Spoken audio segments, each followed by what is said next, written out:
Okay, good morning, friends. So we shall be discussing about investment decision of a company. Okay, so you can see the Word document, correct?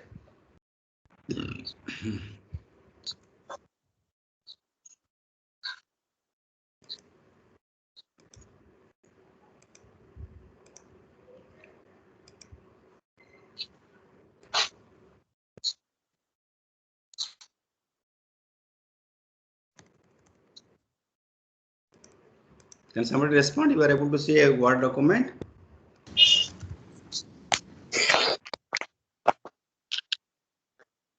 Actually, there are there are actually 4 decisions that a corporate finance person takes, or in the context of corporate finance, one takes. That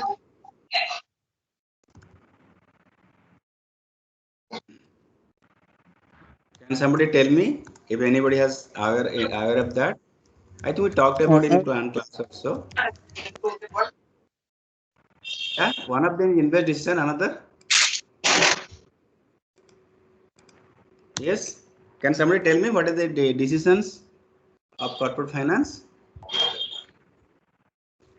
or financial management?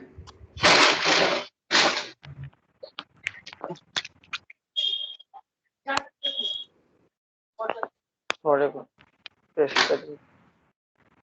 Pardon? Financing decision. Then another is called dividend decision. Then we have got working capital. Yeah, so we'll talk about first the investment decision. So today's focus is investment decision. Okay. So budgeting also, right? Budgeting is an activity. Okay. So budgeting gets covered automatically in investment as well as working capital. In corporate finance, we have these 4 classic decision as such. Otherwise, there are several things we do as a finance manager, but these are the classic decisions that corporate finance department or finance function takes care of. Investment decision cannot be done without budgeting also. In fact, invest decision is also known as capital budgeting decision.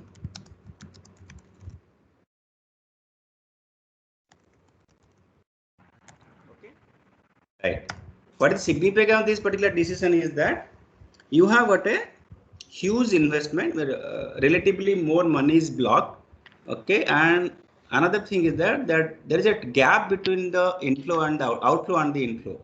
So you are investing today in some asset or some project or a machine or a plant or a building for that matter, and you are expected to get some cash flow from that particular investment over a period of time. So there is a time lag. Okay, so then how do you go about it, right? Can somebody give me an example of investment decision for that matter? I already talked about that. Investment decision for a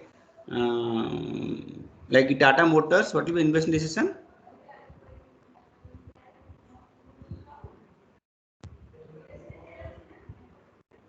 Yes. For a company like Tata Motors, what will be investment decision? Setting up new plants. Setting up a new plant, very good. Anything else? So let's say example, setting up new plant. Okay. For a manufacturing company, that is okay. Anything else? So for assets or for acquiring a new company, I mean expanding into new venture. A new venture means what? Okay, new idea you're talking about? New product? Yes, sir. And assets related Why for that. if I say the new product can be manufactured from the existing facility? Like if extra assets are needed, then it will add up a cost. If it is produced from the current only, then still like we would need labor for it, extra labor for it, right? Extra Assuming labor our is previous labor was okay. Spending on labor is a day-to-day decision. So that will come in working capital. Okay. Okay. So new product that you are going to introduce which requires new assets, yes, to produce that could be an investment decision. Yeah, anything else? So mergers and acquisitions. Yeah, mergers acquisitions are of course, so M&A we say mergers acquisition, M&A is shortcut, where you actually instead of investing in a new plant or facility, you buy a company which has those plants assets. Okay. So merger acquisition is not in the purview of investigation for these classes, but it is also an investment decision, no doubt about that. But as far as this particular unit is concerned, we are not going to talk about merger and acquisition. But anyway, it is an investment decision, no doubt about that. This particular thing called setting a new plant, new product require, they are called organic growth, whereas merger and acquisition is called inorganic growth. Okay, so like you plant a seed and then plant comes, then you get the fruit. That is one. Otherwise, you can directly buy the plant and get the fruits as early as possible. So that is the. I can give a simple example of how the difference between organic growth and inorganic growth. Okay, right. Anything else?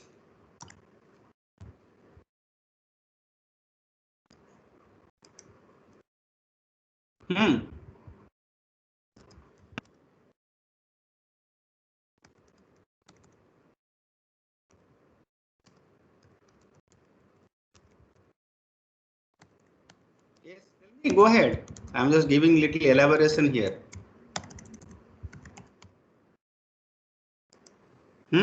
Entering in a new business.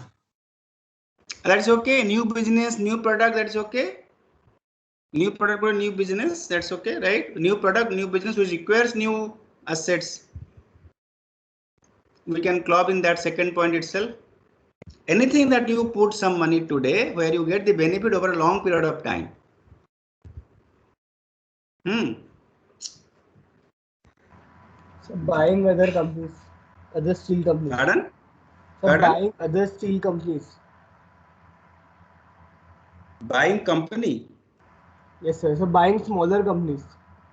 Okay, small or big, that comes in merger acquisition. Merger acquisition means merger and acquisition of companies.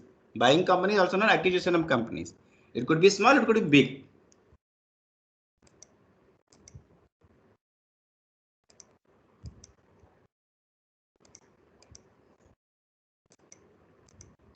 Yes, please go ahead. Anything that you spend which may give you benefit over a long period of time. And amount could be substantial also. These are the characteristics of investment decision. So investing in some other company shares. Investing? In some other company. That we have already talked about, na? Acquiring a company with a majority stake or a minority stake or full stake. That comes in acquisition.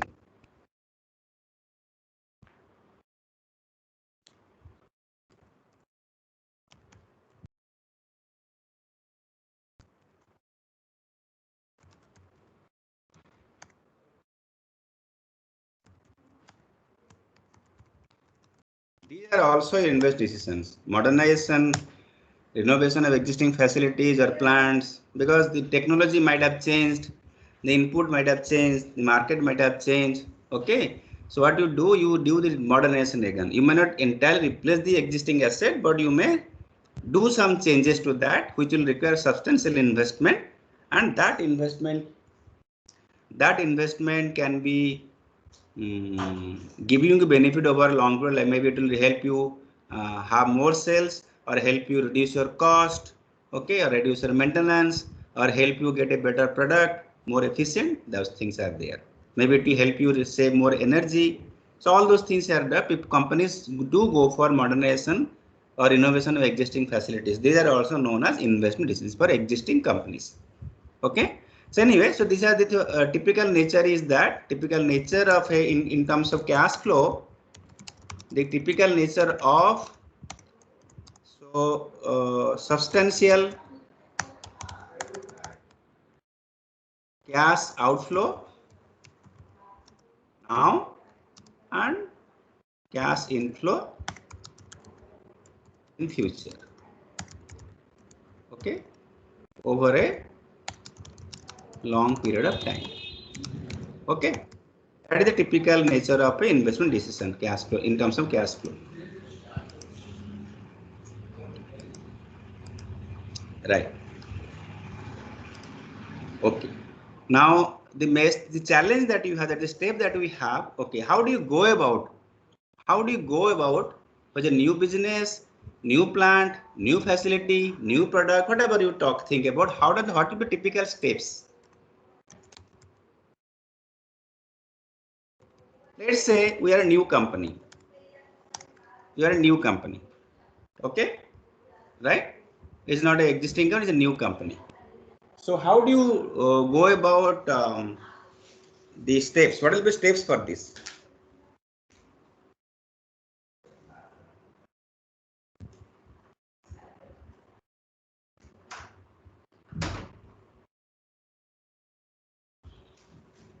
Yes. People may have an experience in working with startups, etc. They can also share their idea. First of all, reviewing the project, like it is profitable or not. Profitable or not? Okay. Then, how do you know it is profitable or not? By capital budgeting. Capital budgeting. Capital budgeting means what? What will be the things that you require in capital budgeting then?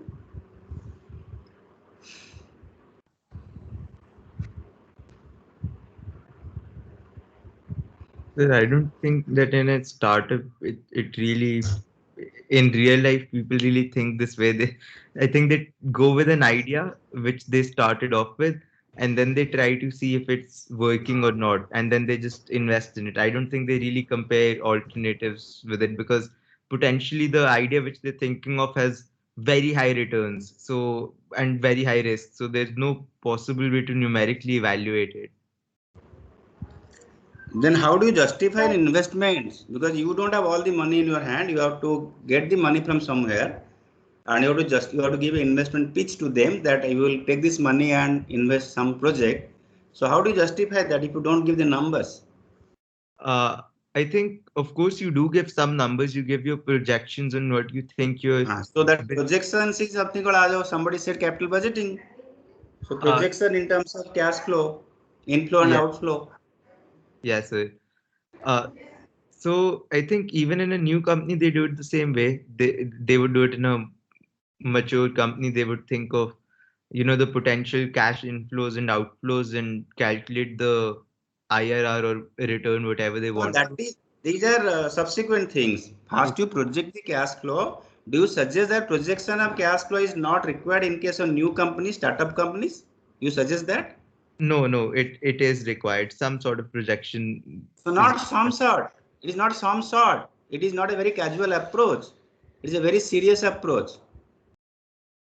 It is not an amount of 1,000, 2,000 rupees or few lakh rupees. It is 1,000 crore, $1 billion, something like $1 million for that matter. So no investor will come and invest in you just like that. Yes, some people may just trust this company. Okay, they are taking me, they must be doing good thing. Like Reliance Industries say that investor that we like to get this money for this particular project. Maybe they'll just simply go because they're an established company and they have been doing so many things successfully, so we can always trust them. But it is not in case of new ventures also, absolutely new companies for that matter. Because investors are also accountable to their investors. So their investor can ask them that you took the money from us for investing in some company. How do you decide about that? How to justify their investment? Because it is a cash flow chain. X person gives to Y, Y gives to Z, Z gives to A. Finally, the financial investment becoming a product investment or proposal, something like that, it takes a long time. But it is not a long time, it is chain. Okay. So when you talk about something like, you would always talk about something called venture capitalists, private equity player, angel investors, etc. Okay. So they get money from where? They get money from some other investors, maybe some high net worth individuals, right? So they have to justify. So projection of cash flow is definitely there. But before projection of cash flow, something else has to be done. I am asking at that. Capital budgeting is nothing but projecting the cash flow, evaluating them based on certain criteria, NPV, IRR, whatever. We'll see that. But my point is that before projection cash flow, what do you require? In fact, projection cash flow is a much easier job than that other step, previous step. What is that? So, analyzing the profitability ratios like return on investment, net profit margin. Okay, who is saying this? So, Tanaya. Tanaya. Okay, thank you, Tanaya. But when you say return on investment, etc., you are projecting return only because this company is yet to establish. We are talking about a project which will be established today or tomorrow or something like that. Okay, it's not already established. So what you will do now? You will project the return on investment. Yes. Project return on investment require what? Again, financials. Yes. So what is how to do that? Again, like projection, like it's almost same as what he said Pardon? previously. Pardon? It is not clear. So by Last projecting, part is not clear. so by projecting financials only, like same as what he said, it is almost along the same time. Still not clear. Can you come again? So by projecting financial data. Here data is not there. Data you have to project anyway. First of all, data is not existing. It is not an existing company.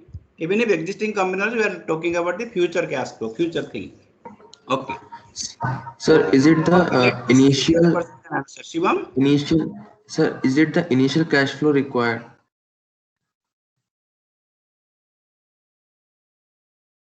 before, like before you are saying projecting the profits?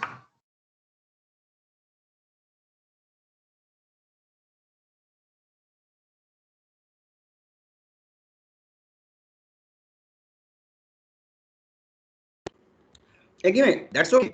Acha. Okay, let me start. Why do business exist? So because there What is is the a sign? demand What for is the it. sign of success of business? If the business has adequate demand, like long-term demand, then the business would exist. Right. Very good point. Who is it? Tanaya is answering or someone else? Yes, sir. Tanaya. See, business exists for meeting demands of the customer. Okay. So if there is no demand for for a product that you have thought about, you might have got a very bright idea. There are several. If you look at the history of patents, copyrights, etc., everything is not a blockbuster, right? There are 1,000 patents which are filed, which are approved. Everything you get the patent in your name, but out of 1,000, maybe 10 may be commercially feasible.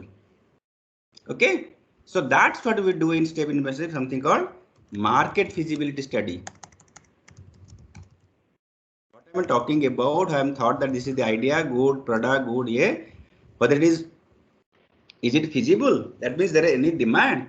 So one could be that there is an existing demand which you like to fulfill, okay, or another could be that then existing demand, existing supply, but there is a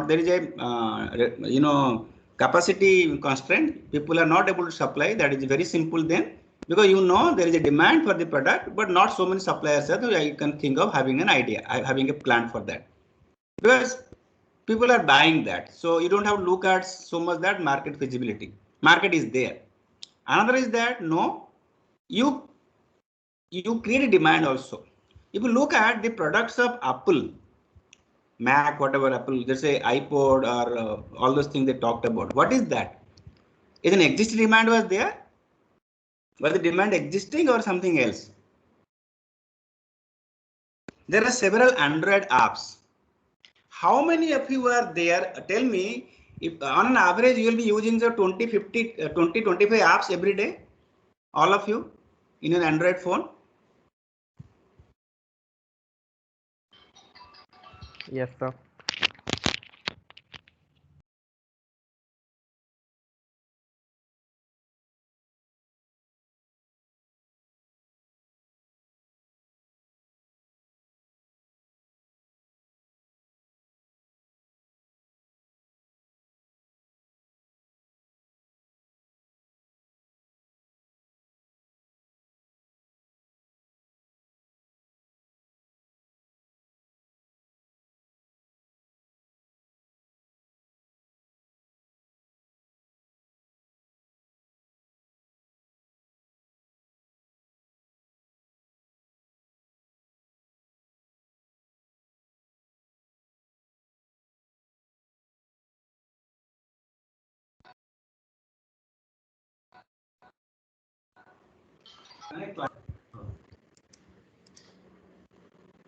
Hello. Can you? There is a network connection problem for me. Can you hear me now? Yes, sir, you are audible now. Yeah, actually, when I was connecting to my mobile. When I get a call in mobile, that gets disconnected. Network gets disconnected. Okay. So, what is the question I was asking?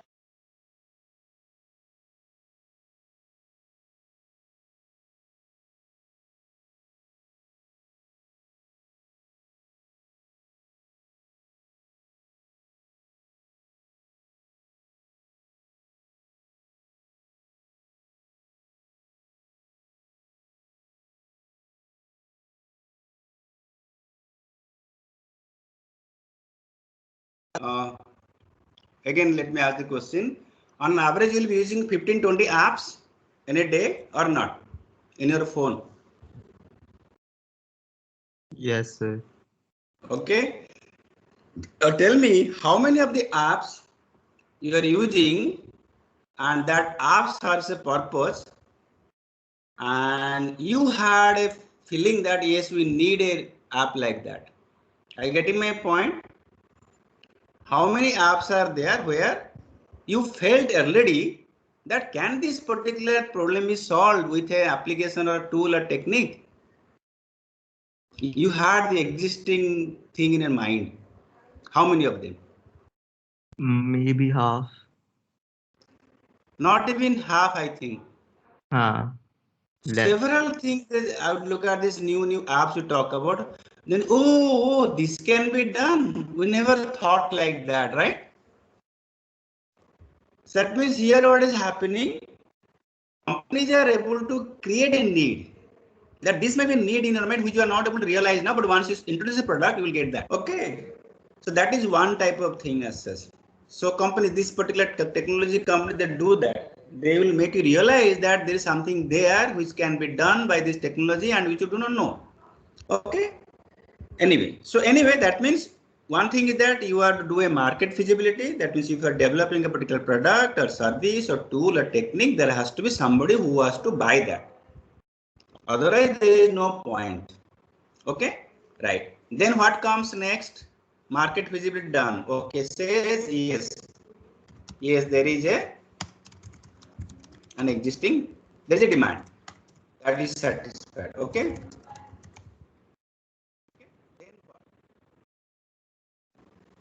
Something you might be doing either parallelly before that or during this also.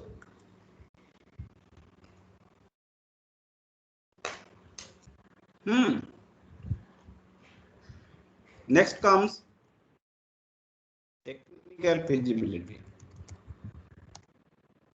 That means, yes, I found that there is an existing need which can be made by certain, maybe can made, but do we have technology? Do we have the inputs? Do we have the process? Are they existing or not? Do we have formula for that? So that is called technical or technological feasibility. Okay. Then comes very important thing called socio-economic feasibility.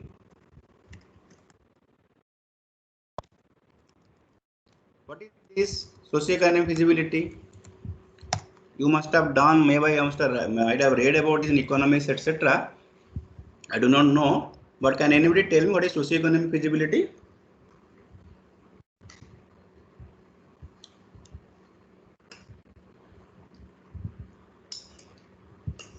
Yes.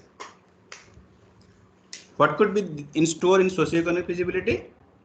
So maybe the product should have a social and economic impact on the society. Okay. Can you little elaborate?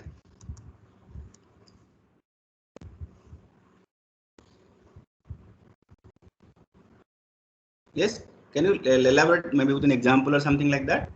Yes, so like for example, currently a lot of startups are coming up, and one of the startups from our own seniors was like this idea of Infinity Box, and you know, like they're trying to like solve the issue of this plastic wastage by generating containers or something like that. So like all these ideas where we are trying to create some sort of a social economic impact. Or maybe so some products or services which can empower or like the underprivileged people of the society, something like that. Okay, I'll just stop you here. Why can't this particular whatever discussed, why can't it be in the first category, that first decision, that there is a demand, market feasibility? Why do you include that socioeconomic? If I include that particular thing in market feasibility, I mean there's a demand. What will be the problem? So it isn't necessary that something which has a social impact is also like it both does, like both can overlap, but there can be a difference. For example, there are a lot of products like tobacco, so it has a lot of demand, right? But it is really doing a lot of harm to public health, so it doesn't really have a social impact. That's my point here. Okay, the products may have a demand. Very good example you cited, that cigarette, etc. But because of environmental impact or social impact, displacement, land acquisition, all this, etc., etc., you may still think that no, we should not go for it, or you may go for it with a lot of restriction. For example, typically when the mining lease takes place, people who are staying around that particular area, they will typically object. When you go for a set up a dam or something like that, you will see that there will be so much land will submerged. So then people will say that no, you cannot have a dam here, because the dam will provide maybe electricity, water supply to some areas. No doubt about that. There may be some demand for, there may be genuine demand for that, but it will lead to so much displacement for the people, and we have to rehabilitate and keep them somewhere else and give the money, all those things. And anyway, they have to leave their native place as such. So looking at that particular point, it can lead to some unrest also, some strike, etc. But forget about strike, unrest, but the government may think, or the agency may think that no, maybe so much displacement is not needed, should not be going for, just because you want to have a dam or some plant, you have to go for that also. So that has to be, you have to strike a balance. Yes, rightly you told. Similarly, somebody will set up a chemical plant, it will have pollution impact. So because of that, you may say no, the type of pollution will be there, and irrespective of pollution control mechanism, it is not worthwhile to go for that, right?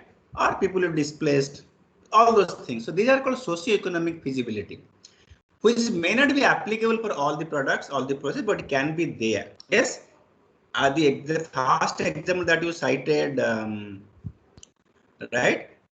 That is your startup is taking care of pollution or plastic, something you talked about. Yes, that point can be covered in both the things. Yes, from socio-economic point of view, it is a very good idea. At the same time, there is a market. There is a market. When I say market, let us know it's a commercial market also. There is a market means there is a need which has to fulfilled by your product or service. Your product and service need not be a commercial product also. There are several NGOs which you work, they have product or service. They don't have the profit motive, right? But they have a sustenance motive. That means they should not be depending on somebody, they should be sustainable, but not a profit as such. They should be creating surplus, but not profit. There is a difference between creating surplus and creating profit. For NGOs, it's called creating surplus. For a commercial organization, it's a profit, because you have shareholders, they have kept the money with your company, so they need return on that. It's a profit. Okay, so we talked about market feasibility, talked about technical feasibility, talked about socio-economic feasibility, then comes the financial feasibility.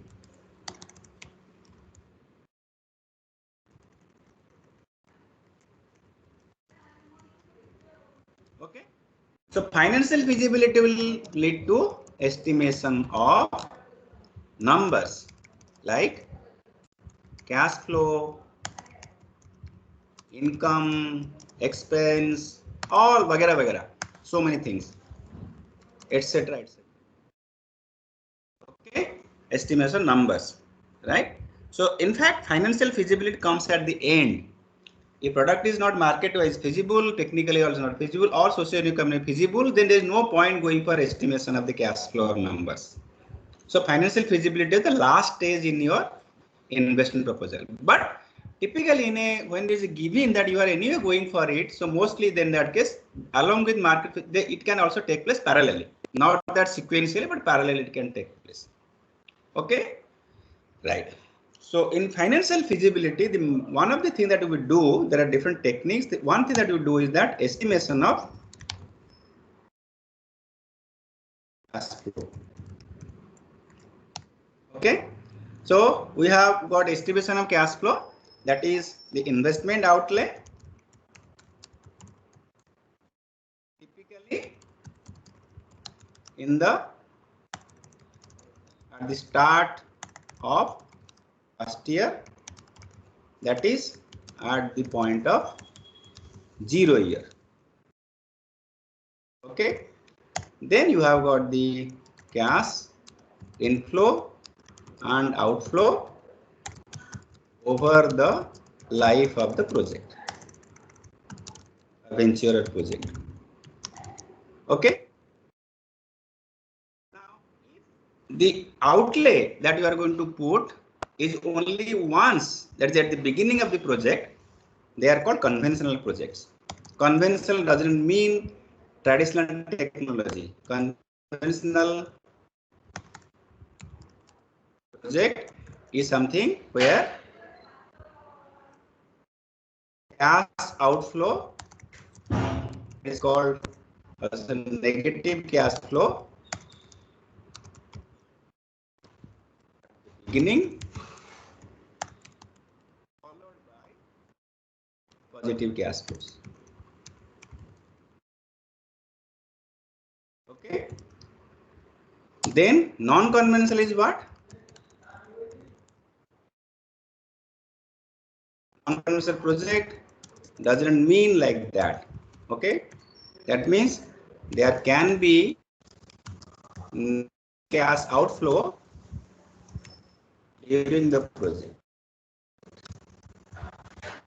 Okay, right. For example, suppose I set up a plant, a electricity generation plant, 1000 megawatt plant. So 1000 megawatt plant, I know this much money investment made in the beginning of the year, beginning of the project. And although I said beginning of the project means first year beginning, that means 0th year, but it is possible that in certain projects, you have initial, the cash outflows are coming maybe 1 to 3 years also. It's not that you start getting the revenue, etc.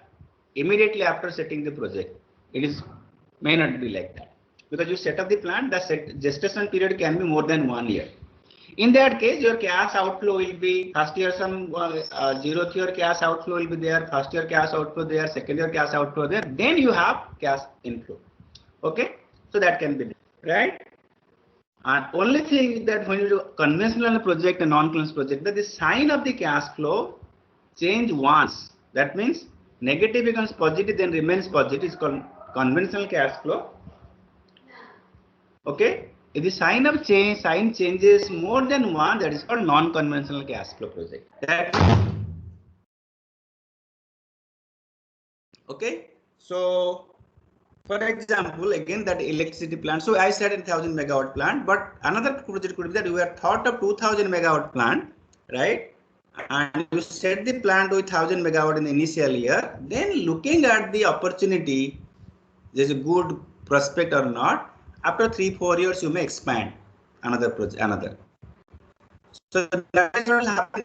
3-4 years hence, you will have a lot of cash outflow. And that cash outflow will be more than the cash inflow from the first 1000 megawatt project. In that case, what will happen? Maybe in the 4th year or 3rd year or 5th matter, your sign will change. That means you have a negative cash in the beginning, positive cash flow,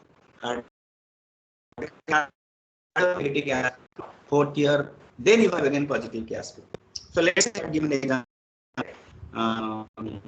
Just a minute. This is a project of how many years? 0, 1, 2, 3, 4, 5, and 6. Okay, so let's say minus 100, 10, 20, 30, 40, 30, 20.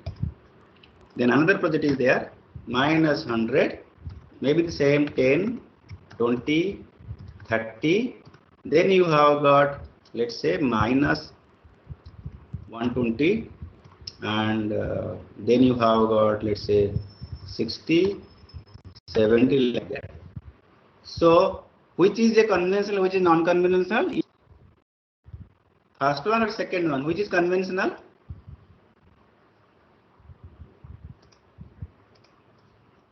First one is conventional.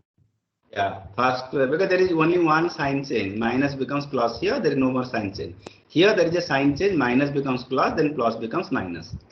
Okay, this is a non-conventional. This is a conventional. So conventional, non-conventional in the capital budgeting context has nothing to do with your conventional and non-conventional technology or sector or product, something like that. It is only this change in cash plus sign. Okay, we'll revisit these things in some other class also, my next class. Okay, so having talked about that, a conventional project, non-conventional project, etc., etc. Okay, now we talk about something called what are the cash. Yeah. In a non-conventional project, does the sum of all the cash flows have to be negative, or just the sign change is sufficient? Just sign change sufficient. There's nothing called summation here. We are not talking about that.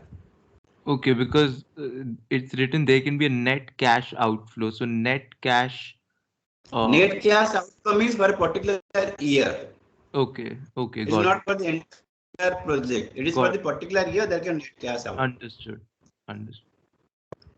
Okay, right. Then what happens when you talk about the there are certain principles that we follow.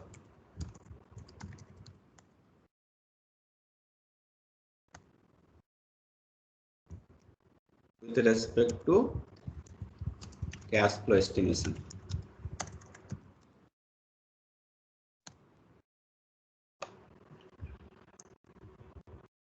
We talk about something called relevant cash flow.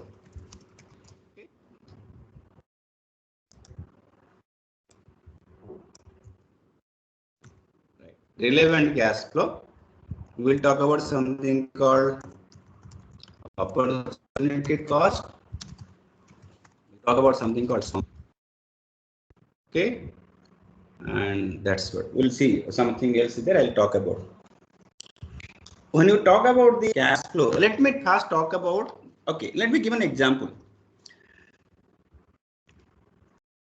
That, let me see who is there in the class. Let's say Dhruv would like to set up a, I cite this example in all the classes. Dhruv would like to set up a eating joint in maybe in the campus or something like that. And Dhruv is approaching Shivam Gupta that please make a feasibility study. Okay, so Shivam makes a feasibility study to say that whether this particular food joint is commercially, financially viable or not. Okay, and Dhruv is going to pay 1 lakh rupees for that particular feasibility study report. Okay, so got the point now. So Dhruv is the consultant, Shivam is the client.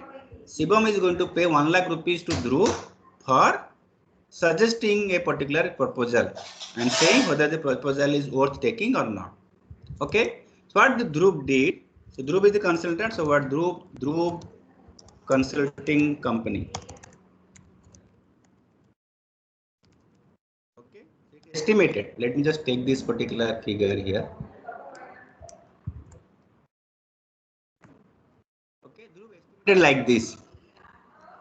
That is initial investment will 1 lakh. This is in rupees 1000.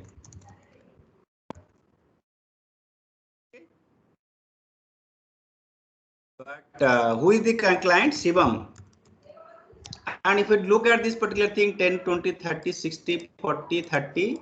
Okay, maybe they found that NPV is positive. That's what he says.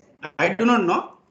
Just say NPV is positive, right? So NPV positive means the project can be taken. Net present value is positive, so it can be taken up. But Shivam says that you have not included rupees 1 lakh consulting fee as part of 0 year cash flow. Okay.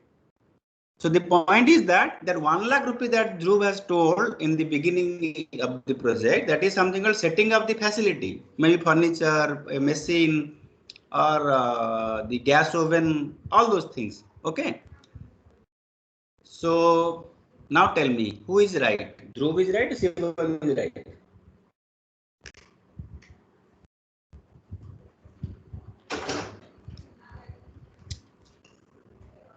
I would favor Dhruv.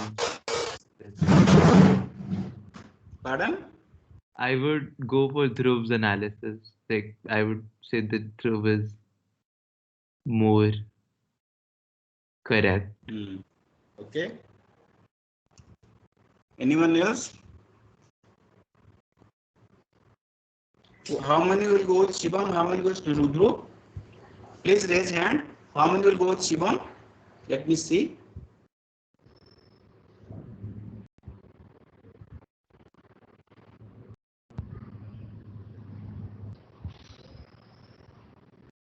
Okay, Dhruv is also saying he will go with Shivam. Very good.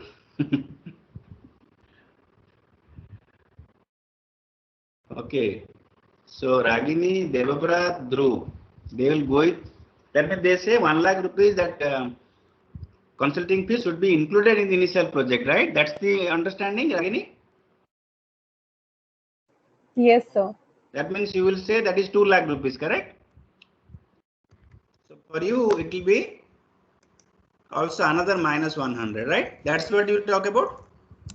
Yes, sir. Got it correctly? Okay. So that's what others say also say, like let's say who is there? Prakhar, Devabrat? Yes, sir, the same thing. Okay, very good. Yes. And how many of you say that it will be not taken into consideration? It will be taken in 1 lakh rupees in initially?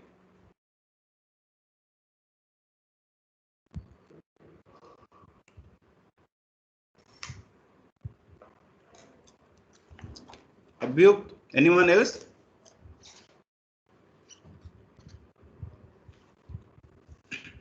Rahul?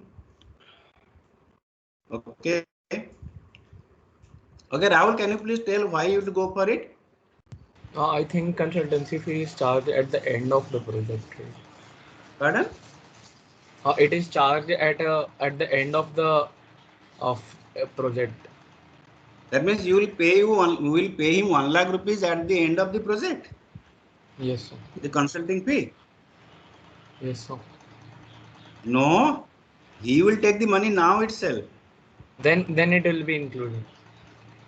Okay, consulting fee will not wait. Why he will wait? He will not wait. He has given you the proposal for feasibility study. Yes, this particular project can be taken up with this type of cash flow required.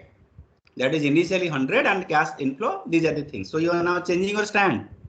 So Yes, you have sir. only one student who is saying, Abhyukt is saying that he'll go for first one. And that Dhruv. Yeah, Abhyukt, please explain why you go for that. Why you say it is 1,000, you said it's minus 100. So I think we shouldn't include the consulting fees because regardless of whether you do the project or not, you've paid that money. So now forget about it and move on with your life. That's great. See, this 1 lakh rupees is paid. That is known as what? Sunk cost. Okay.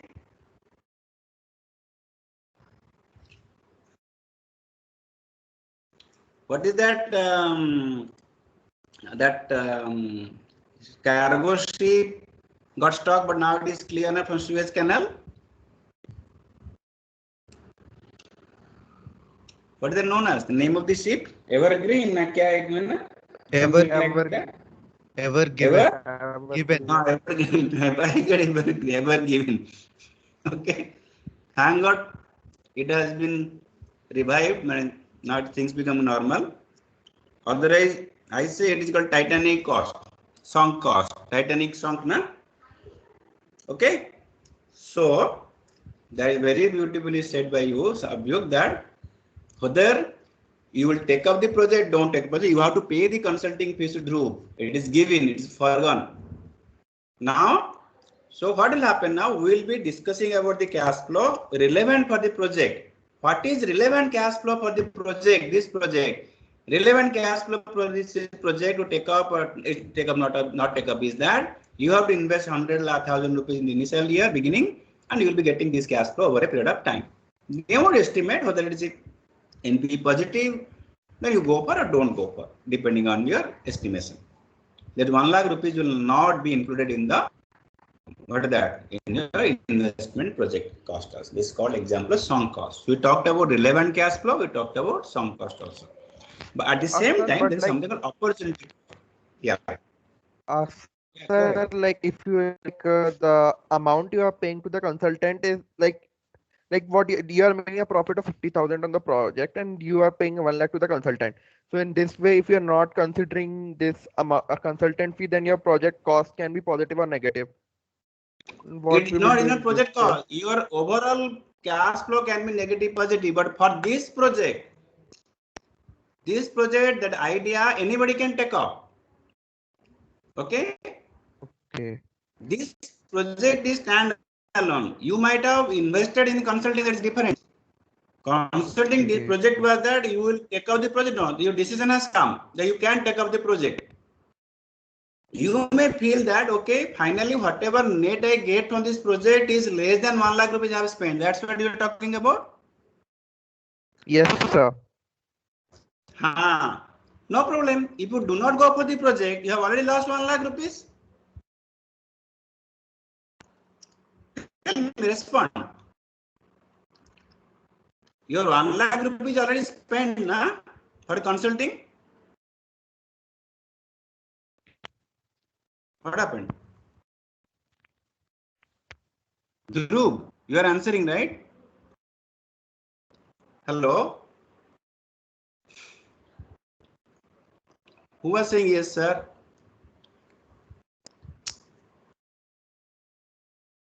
Okay, anybody who doesn't agree with my point? I still have a doubt. Yes, sir. 1 lakh is already gone. Okay, let it gone. Right? It is gone. If you take up the project, at least you recover.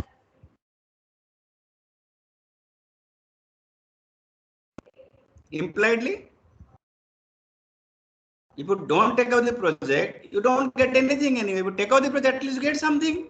So taking up the project will be decided on a stand-alone basis. That project is feasible or not. What is the cash inflow, cash outflow for that particular project? Period. Okay. If you don't take up, that's okay. That is up to you because it is not giving you so much money. That's another point. But if you don't take up, you lose something more also. At least you have a chance to recover something. Okay. Yes. Then comes another thing is that am I clear, Dhruv? Is it okay? Am I Yes, clarified sir. now? Yes, sir. Yes, sir. Okay, thank you. So now comes that maybe you have a garage. Okay, you have a spare house maybe where you start trying some new idea and the idea becomes successful. Okay, now I think I told you that in the one of the class. I think that when you go to a parent and say that yes, this particular spare house has been used by me and this is the project I have estimated cash flow, etc., and looks like financially feasible. So your parent may say that no, there is something mistake in this estimation of cash flow. Okay. What will be the mistake we might have done? That we have not talked about the rent for the premises. Okay. So then you feel, what is this? Is my own house, na? Our own house, you are going to charge me rent. It's very bad that you say like that. But whether your dad was right or wrong, when he said that you have to charge book the rent for this particular facility also. Tell me. I would disagree. I would say that no, I wouldn't include the Rent. I wouldn't. I personally wouldn't. I can see why you should do it, but I would still say that no. No. How is that? You cannot have two stance, personally and professionally. Take a professional stance. Don't forget, think about professionally here. Yes, then I'll include the rent.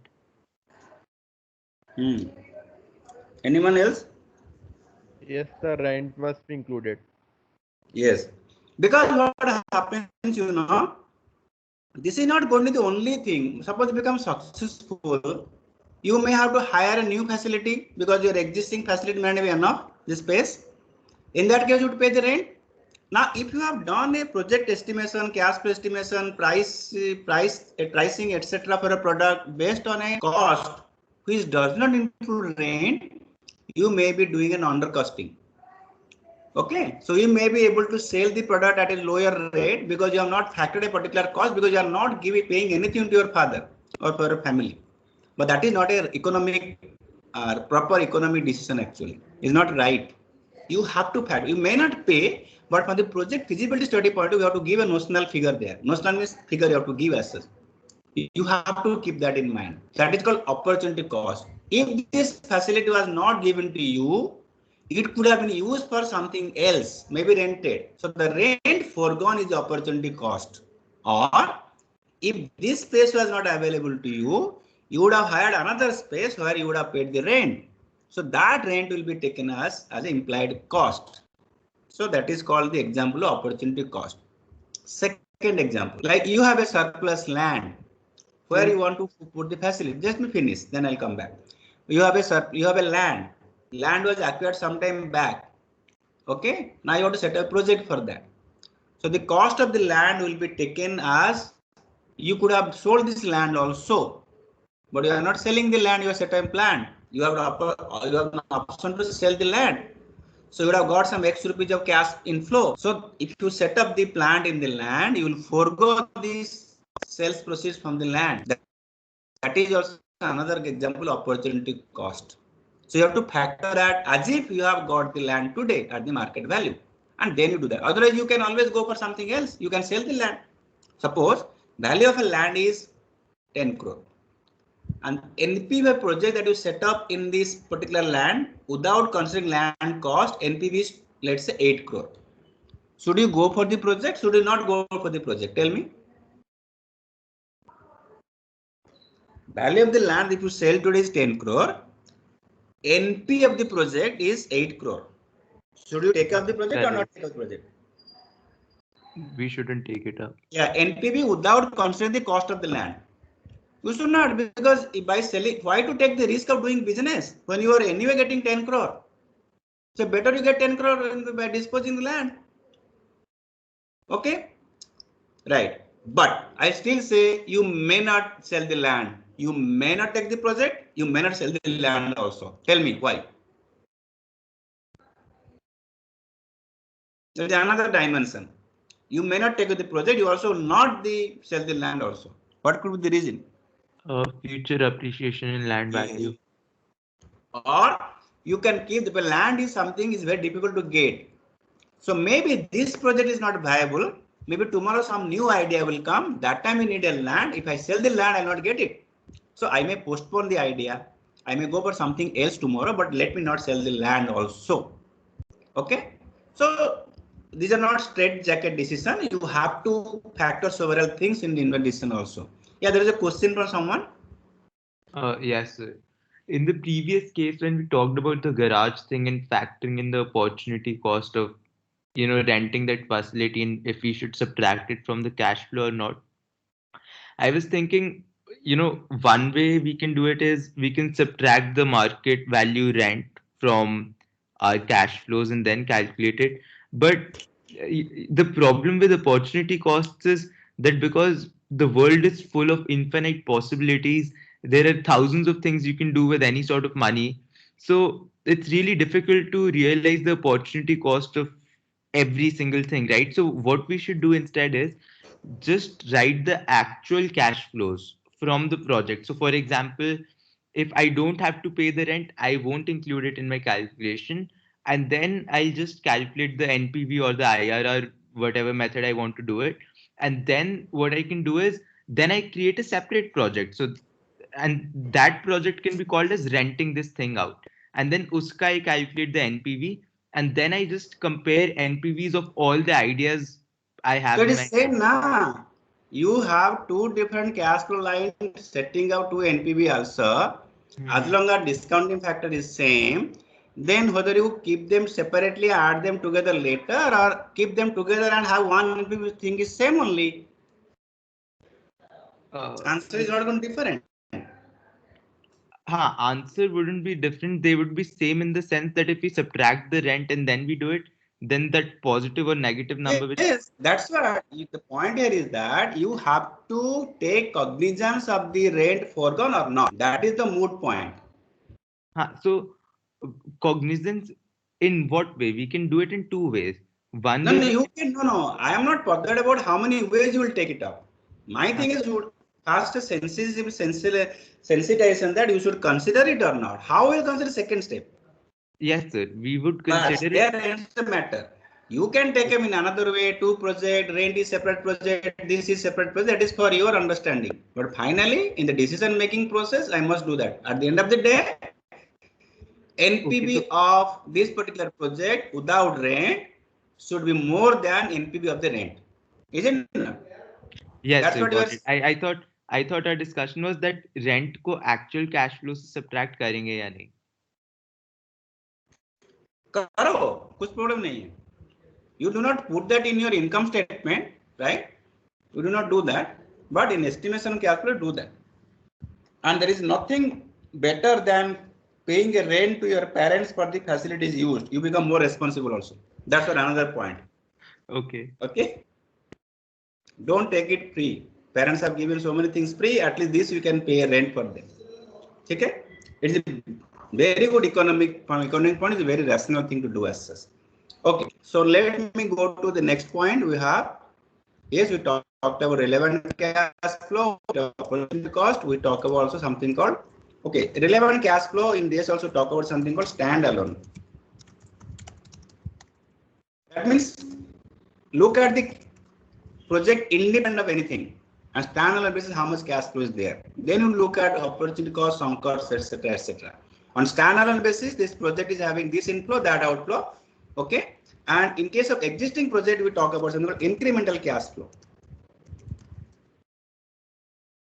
Suppose you are going for expansion. So look at the cash flow incremental. How is the delta? Without expansion, what is the cash flow? With expansion, what is the cash flow? And that delta cash flow will be evaluated by us. Incremental cash flow. What is the extra that you are going to get by taking of this project? If is no project is there with you, new investment is absolutely extra cash flow. Either inflow or outflow. Okay. But if the existing project is there, you are expanding. Expansion part, whatever extra cash flow called the incremental cash flow. Okay. Then we talk about something called side effects.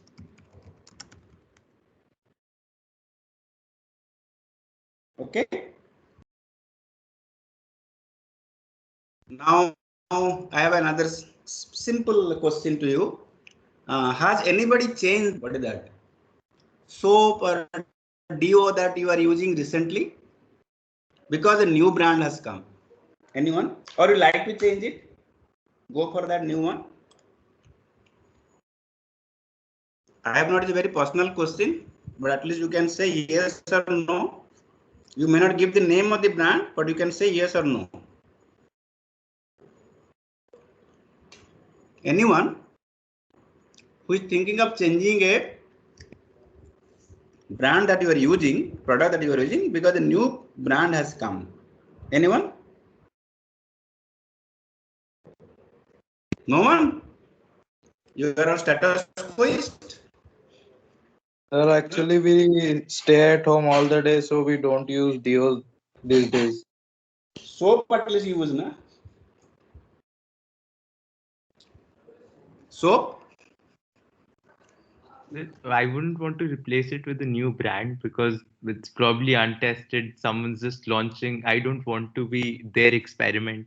Then this question is not meant for you. Forget about that. If you thinking of you changing, then you tell. Otherwise, keep quiet. Then thinking of don't changing, mind me not saying with a new brand. Yeah, not a new brand. Then what? Maybe an other alternative existing brand. Okay, that's okay. Okay, you're thinking of changing, right? Okay. That is one. But it is possible that company, is selling a particular product, okay, which a lot of demand is there. Then company introduce one more product targeting same segment, same people, okay. Then thinking of new plant, facility, etc., all those things, okay, for that particular product. This is an investment proposal. What will be the side effect in this case? Spillover. Spillover. What is spillover a side effect? There'll be one effect that if new product will decrease the older project will decrease the customer of the new project. So means suppose I am the let's say I am the customer and I'm going for I'm using a particular brand, a particular product, a particular company. I still have loyal to this company, but the company has come with a new product. So what I'll do now, I stop buying this one and go for the new one. So what will happen? There will be cash inflow in the new project, but there will be decreasing effect on the cash flow in the old project. So you have to factor that also. That is called side effect. Okay, or you say spillover effect for that matter. So you cannot just take only the cash flow of this project here. You have to also take the cash flow foregone in case of the old project or old product for that matter. So that has to factor. Okay, so these are the moot points that you talk about when you estimate the cash flow. These are this technical principle that you have to follow. Once you estimate the cash flow, then you have techniques like NPV, IRR, all these things we talk about. So in today's class, what I'll do now, I will not talk about how to estimate the cash flow. I'll say that as if the cash flow has been estimated, you go evaluate the decision. We'll do that. Okay. So let me just give an example exercise. Just a minute.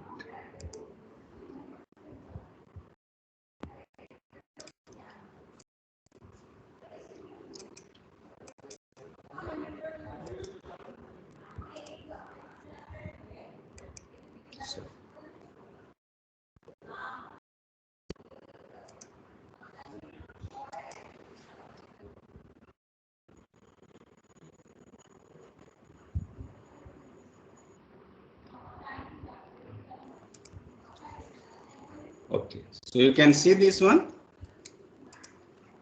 Okay, here estimation is anyway there, some estimation. So is it okay? This much zoom is okay?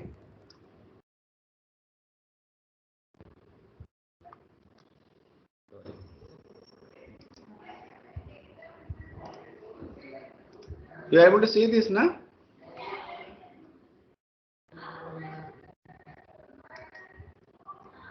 Yes, sir. Hello. Yeah. So Yes, you sir, have we a can. project here. This particular the problem is there already in the Google Drive folder. The PPT file is there where so many exercises are given that will solve one by one. So initial investment for this project is 8 lakh rupees. This company is subject to a 30% tax rate. The cost of equity is 16%. Cost of debt pre-tax is 12%. Cost of debt to total assets is 50%. Then equity is 50%. Debt is 50%. Then cost of debt post-tax is 8.4% because how do you go about it? Because we need the hurdle rate or cost of capital for discounting the future cash flow. So let us first finish the cost of capital calculation. So cost of debt is given pre-tax. So pre-tax into 1 minus tax rate gives me post-tax figure. Okay, tax rate is how much? 30% this one. Right? Very good. And WACC is how much then? If debt to total assets 50%, what is the equity ratio then?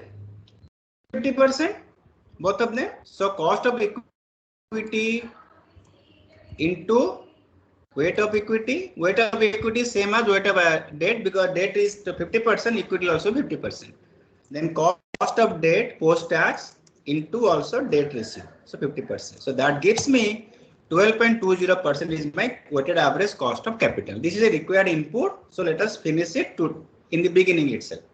Then what you have given here, that particular project is going to have profit before interest, tax, etc., 2 lakh rupees, 3 lakh 10 like that up to 3 lakh 20,000.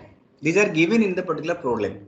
This problem is already there in the PPT file that is available in your Google Drive folder. Okay. Now, but you know, PBIT is what? What is PBIT? PBDIT, before that you have PBDIT less depreciation.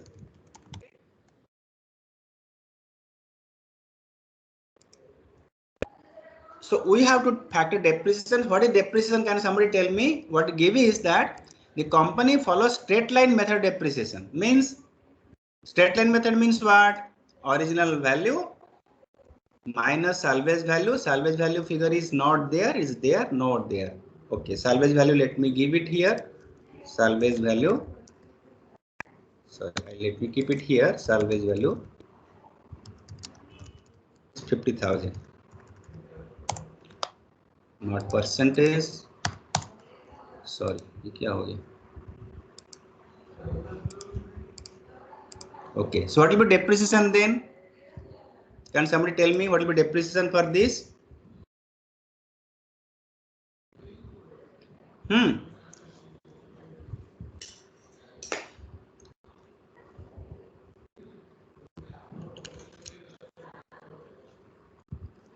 Original cost minus salvage value. Pardon? Yeah, tell me.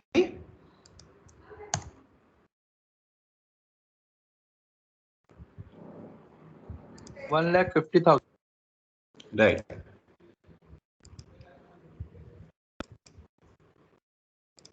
Just a second.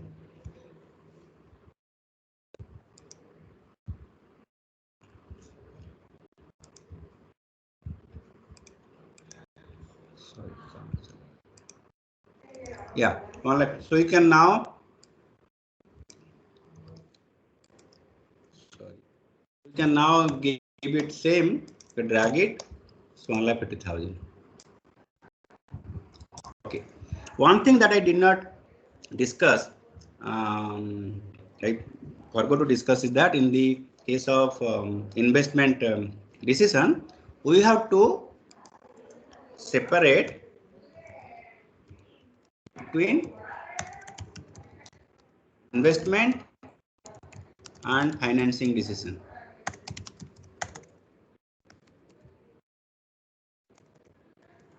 But for estimation of cost of capital. Only for the estimation of cost of capital we require the financing decision, how it is going to be financed. Otherwise, we look at the project on its own itself. How it is financed, that is not bothered. For discounting fact purposes, we need the financing decision. How it will finance. So what does it say then? So let me come back here. So what we'll do here? So let me go. So how to estimate the cash flow? We did the PBIT. It is already given. And let me drag it. Then I said PBIT, then NOPAT. NOPAT is nothing but is PBIT into 1 minus T. Okay. So what is PBIT 1 minus T then? That is F8 na, F8 multiplied with 1 minus tax rate. Tax rate is given here. Is it this one? Okay. Now what is the point I'm talking about? I'm trying to mention here is that we do not deduct the interest because interest is already factored in cost of capital. So don't remove the interest now. Your cash flow will be inclusive of interest.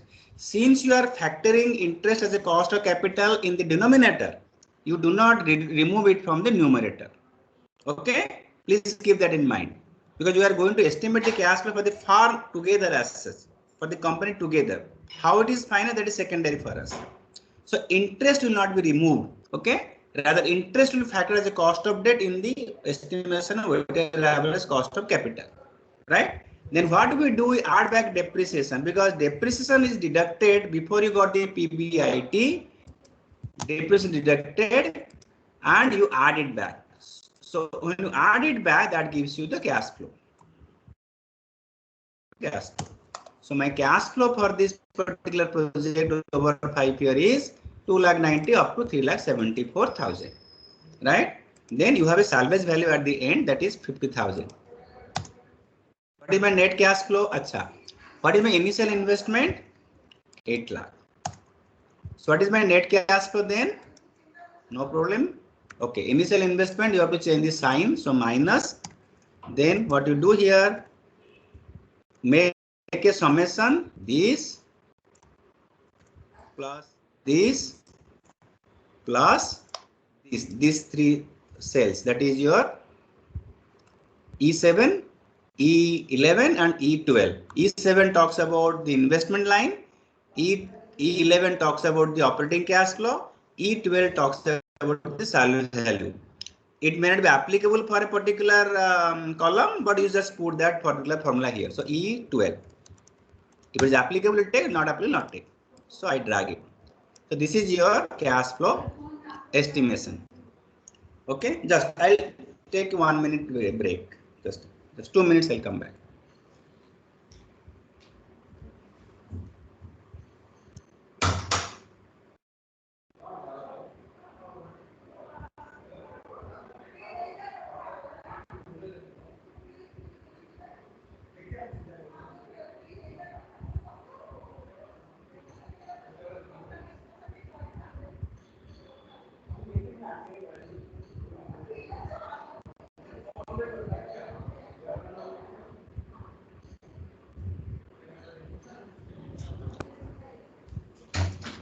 Okay, so any doubt at this point?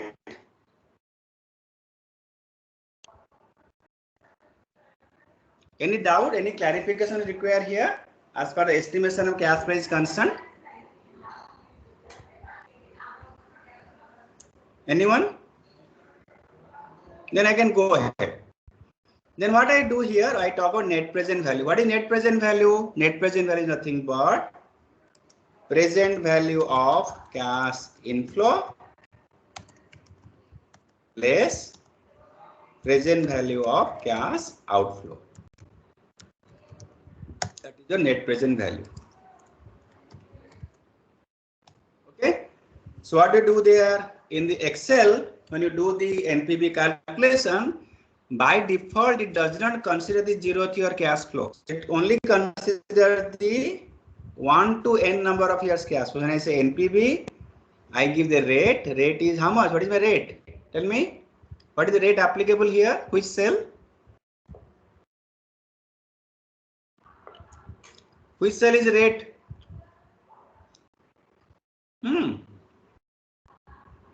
What happened? So C4. No, not C4. It is C column, but not C4. C7. No. It is C12. It says C9. Average cost of capital. Okay. That's why we did the cash flow cost of capital estimation. Na? So C9, comma, this 5 years cash flow, that is NPV, plus the initial cash flow, that is the zeroth year cash flow. You have to add in Excel. Zeroth year cash flow is not factored in the NPV formula. You have to add it separately. E30.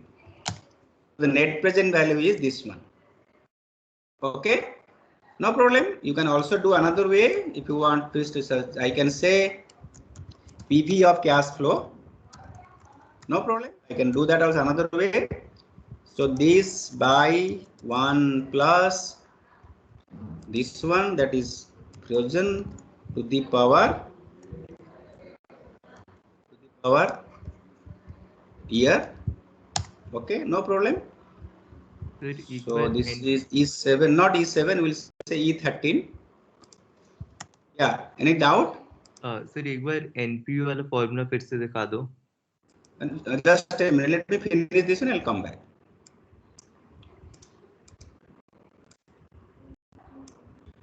Achha, ये what happened here? Sorry.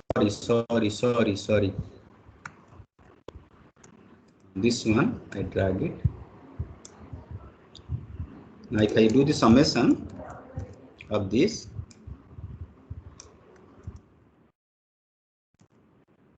Same, both the things are same. One thing is that you can discount each year cash flow separately and sum it up. Another way is that you can use the formula of what? Excel also.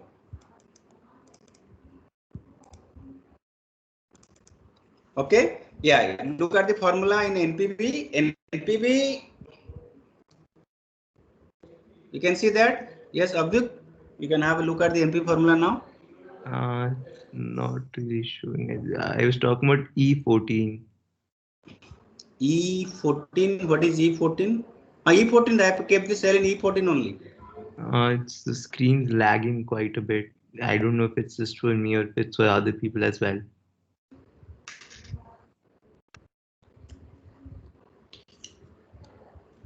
At least not for me, that much I can tell. Now I can see it. So E13 is what would happen if in the NPV formula F13 say J13 we put F13 ki jagah we put in E13. What would happen? That is not. Don't do that. But then what would happen? Like, that you do. Try, keep on doing. Okay. Do it. There is a mathematical reason for this also, but that is beyond the scope of this particular subject. I shall only go by that. If you are going to use the NP formula in any spreadsheet, NP formula in any spreadsheet factors the cash flow from 1 till n. It does not factor the cash flow of 0th year. So 0th year cash flow you have to add separately, like that you have mentioned clause E13. Okay, why it is so? You will be able to follow it. Please go to discussion why it is like that. There is a mathematical reason behind it. That much I can tell. Okay. Anyway, so you either use NP formula or you discount each year's cash flow separately, then sum it up. Both answer will be same. Okay. Then next is IRR. Very simple. Go to IRR. IRR not given here. Counting, payback, discounted. Okay, IRR. No problem. Just give here IRR and put the value. IRR considers all the cash flow, 0th to nth. IRR is how much? 35%. That's great.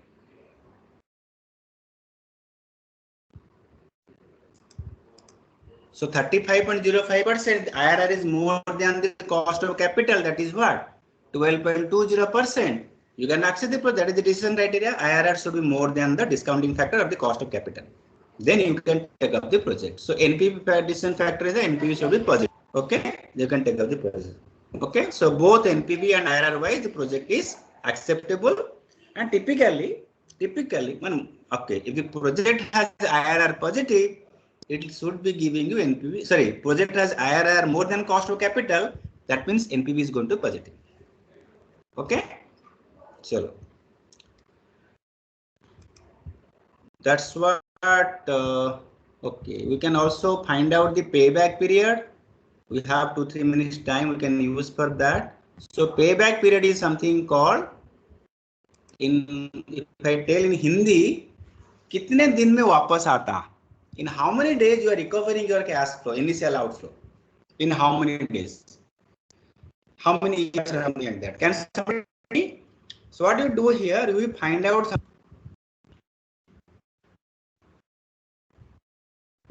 Here. Okay. I keep it here so that you know both the formula gives it.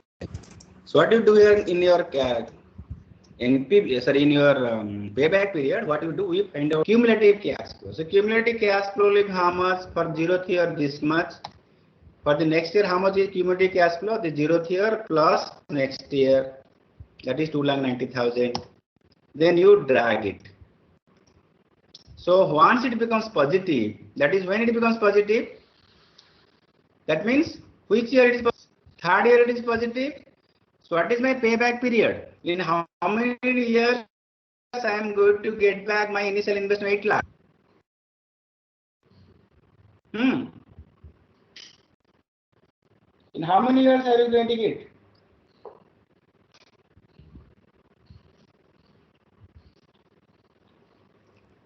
What happened? You are getting the money back in between second and third year. So the payback rule will be 2 years, some months. So how do I do that? What is my payback period then? Payback period is 2 we have already calculated. You can also give a program in Excel to find it out also. Do a simple program or a formula you can give also. So you are going to get cash flow shortfall is there. After second year, how much cash flow you have to recover so that your group is recovered? How much more is left over to recover? After at the time of second year, how much more is recovered so that you can recover 8 lakh? 143. 1,43,000 is yet to recover as negative, still negative cumulative cash flow. So what I do here, minus I do it. That 143,000 is going to come in third year, and in the third year, how much cash flow are going to get? 3,95,000. So divide that. So what does it mean? 2.36. So it takes another 0.36 year in the third year to get back 1,43,000. So 2.36 years is your payback period. So 2.36 year is how many months then? You can say that around how many months? 0.36 into 12 comes to how much? 4 or 5 months it comes to, right? So 0.36 into 665. 131 means how many days? 4 months, 4 months, 11 or 12 days. So 2 years, 4 months, 11 days. Or let's say 2 years and 4 months, or 2 years, 5 months. There is your payback period. In 2 years, 4 months approximately, you are getting back your original investment. And the benchmark is that suppose your benchmark is been payback is given 3 years. So your payback period is less than 3 or more than 3. Accordingly, you can take decision to take out the project or not. So you'll take out the project or not as per payback period. You shall take it up or not take it up. If you are applying payback period as a decision criteria, you can take it up because your benchmark is 3 years, but you are recovering the cash flow in 2.36 years. But payback period has a very serious shortcoming. What is shortcoming? Payback period does not consider the cash flow after the payback period. Okay? Payback period does not consider the cash flow after the payback period. There could be some project, their payback period may be delayed, but post payback period they may have a lot of cash flow. There could be some project where payback period could be early, but the post payback period could be very less cash flow. So you may be rejecting a good project because of that, because the payback period criteria is there. That's why payback period is not a very scientific criteria. Okay, so rather we should go for a particular technique which factors all the cash flow of the particular project, not only few cash flow of particular project. Okay. Then in case of discounted payback, very simple. Instead of finding the payback period on the nominal cash flow, you find the payback period based on what? Discounted cash flow. Okay. So if I do that, cumulative cash flow discounted, I have this, then I say this plus discounted cash flow. So I drag it. Let me see how much it comes to.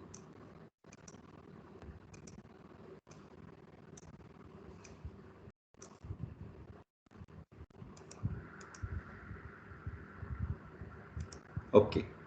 So what is my payback period in this case also? Discounted payback period also between second and third year, correct?